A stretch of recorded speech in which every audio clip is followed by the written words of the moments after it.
Right, guys, so now tension heats up as the next election is coming because right now the Inec chairman is on the verge of carrying out this electoral reform, which is what we have been crying over how many years that we need electoral reform. So the current Inec chairman is on the verge of also leaving office because Tinubu is actually trying to replace him. So now he went ahead to even invite the chief observer of European Union election observation mission by name Barry Andrews. And guess what? These people have been in Nigeria for how many weeks now trying to resolve the electoral issue we have in Nigeria. But I have a question. Why is it that in Nigeria, the leaders are always on the verge of doing something good when they are about to leave office or when they've left office? Because we've seen it occur many times. When they're in office, they will not do anything good. But once they leave office, they will try to do something good for Nigerians. Just take a listen at this video. I'm going to view in the comment section. Mr. Barry Andrews, the EU ambassador to Nigeria, Mr. Gauthier Mignon,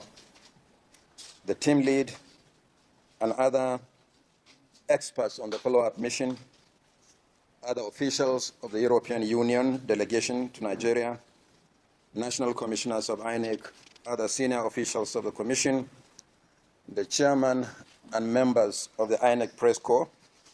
Mr. Andrews will be glad to hear that as a Commission we have one of the most vibrant Inec Press Corps, one of the most vibrant press corps in the country. We have over 100 media organizations represented on the Inec Press Corps, and they have been wonderful people covering our activities, whether they're electoral or election activities. Ladies and gentlemen, it is my pleasure to welcome the European Union Election Observation Follow-up Mission to Nigeria.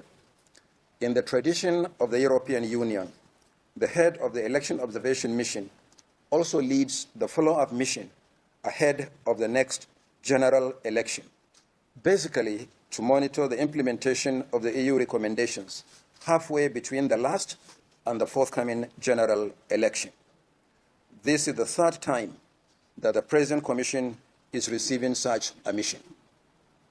I recall that in 2017, we received Mr. Santiago Fisas, who led the EU Election Observation Mission to Nigeria's 2015 general election.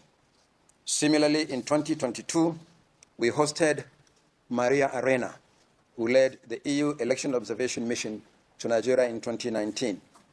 Today, we are glad to receive Mr. Barry Andrews, who led the EU mission to the 2023 general election.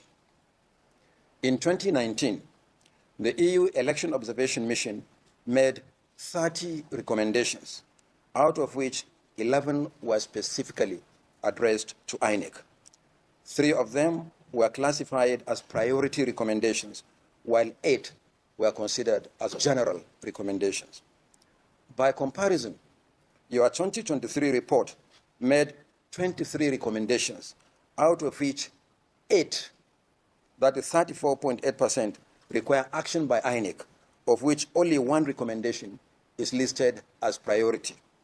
The remaining 15 recommendations, that is 65.2%, out of which 5 were categorized as priority, require action by the executive, legislature, and the judiciary, political parties, and multiple stakeholders such as civil society organizations, the media, and professional bodies.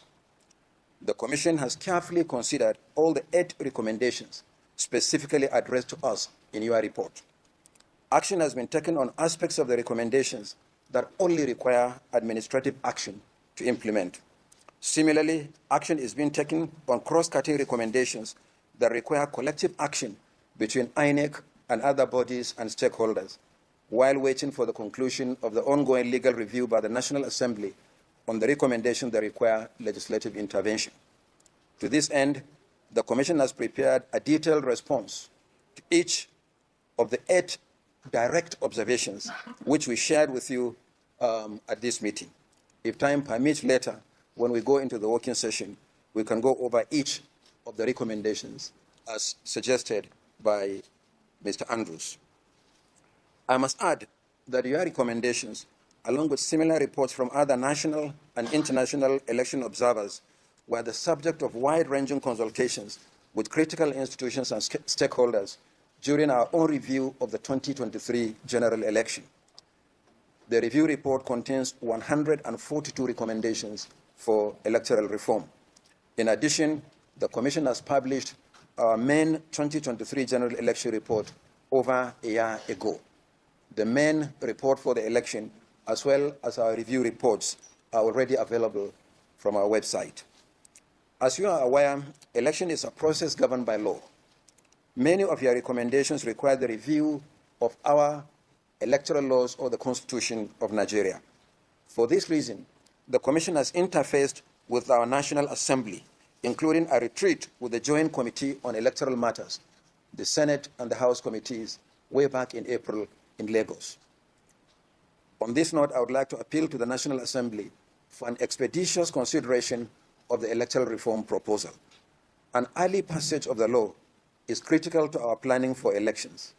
Uncertainty over the legal framework for the election can unsettle the work of the Commission as election draws nearer. For instance, the Commission cannot conclude work on the regulations and guidelines for elections unless and until the law is passed. Similarly, we cannot proceed with a manual to govern the training of election duty officials unless there is clarity and certainty on the electoral legal framework. I'm confident that the National Assembly is working on that. So we look forward to the next EU Election Observation Mission for the 2027 general election. As you are aware, and as you said, Mr. Andrews, international election observation missions are deployed on the invitation of Inec. I want to reassure you that we'll continue to engage with you. Very soon, the Commission will send out invitations to the European Union, as well as the Commonwealth, the African Union, and ECOWAS for the 2027 general election. We believe that the recommendations arising from your observation of our election and electoral process help to improve the quality of our elections and electoral activities. Let me once again welcome you to the Commission and welcome you to Nigeria. And let me also appreciate the support of the European Union through the EU support to democratic governance in Nigeria. I want to assure the EU ambassador that we will continue to deepen this partnership. So I thank you very much for coming on this follow-up mission, and we'll discuss more when we go into the working session.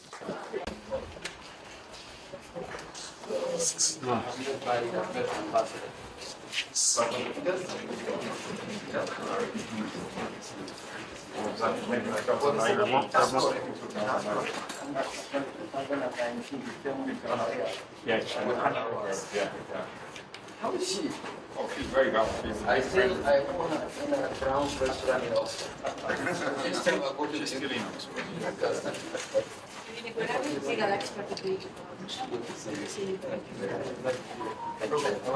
Yes. Yes. Thank you. Do I know you now? Look.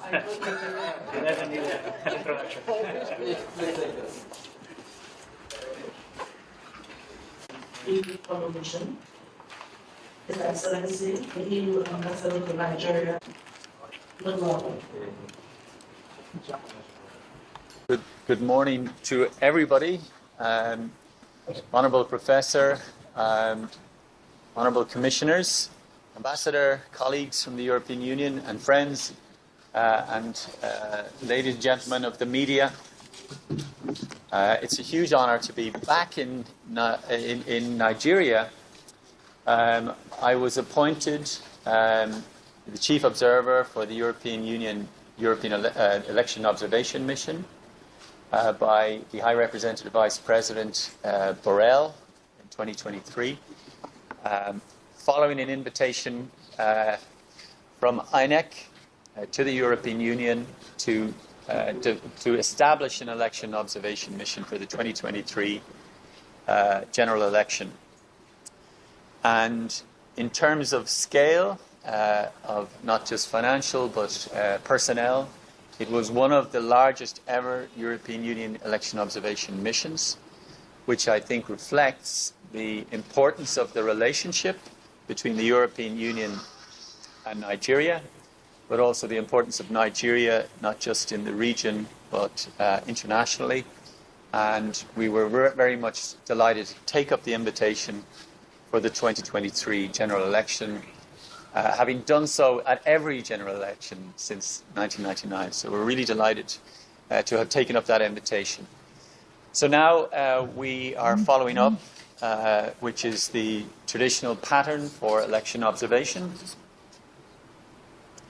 And we are here for the last, I'm only here since this morning, but my team have been deployed here for the last 3 weeks and will remain for a further week as part of this electoral observation mission. So what we are here to do is to look at the recommendations that flowed from the overall mission that were contained in the final report of the mission back in 2023. And we are very happy to see that there has been very significant progress against these recommendations. We recognize that there are certain time constraints, both in terms of judicial reform as well as administrative reform, and of course constitutional reform, which is somewhat more difficult.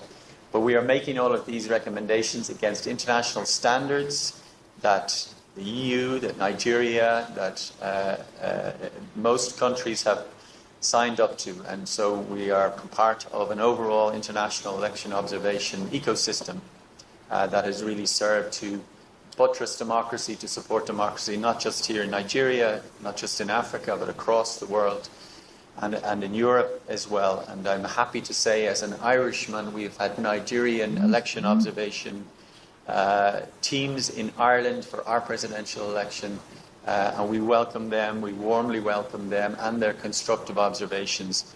And we are here in that same spirit, Professor, as part of our follow-up mission. So Inec has obviously carried out its own review of the 2023 elections, and we'll be looking forward to hearing what you have to report on the recommendations and the follow-up and implementation of those recommendations since 2023.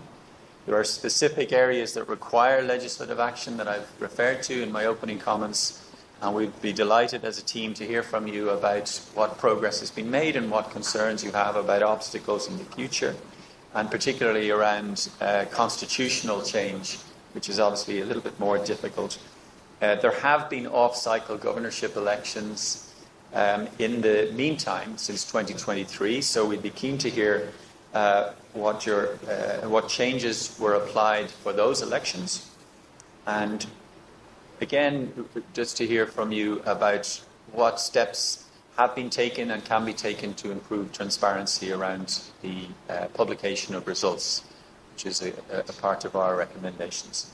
So with that, once again, on behalf of our small team, we're really grateful for the invitation and the cooperation with Inec, which has been outstanding over the last few weeks. I want to thank our own EU delegation for facilitating our visit as well, and to thank the Commission for hosting us this morning for this exchange. Thank you. Truth remains that no matter how you try to do good, the bad you did will continue to haunt you, because some people are reacting on this video now that this man is evil. Because we all know how this man single-handedly handed Opidobe's results to APC government. We all know how it's happened. So all of a sudden, he's now asking for electoral reform. What is the reason why this man, that we all know how he rigged election last 2023, is out here asking for reform? So in spite of many reactions from Nigeria, even some insults are coming to him that God will do it and this one because of what he did in the last election. Because if they can actually get this electoral reform, and then we, the Nigerians, decide to do the right thing by saying no to bribery and corruption, then we can be talking about a better Nigeria. Because this is what people have been carrying on their head. People like Peter Eke, if you know him, he has been on this issue of we need electoral reform in Nigeria. That's the first step we need for a better election come 2027. But let me get your own views in the comment section. I'll be guys in my next video.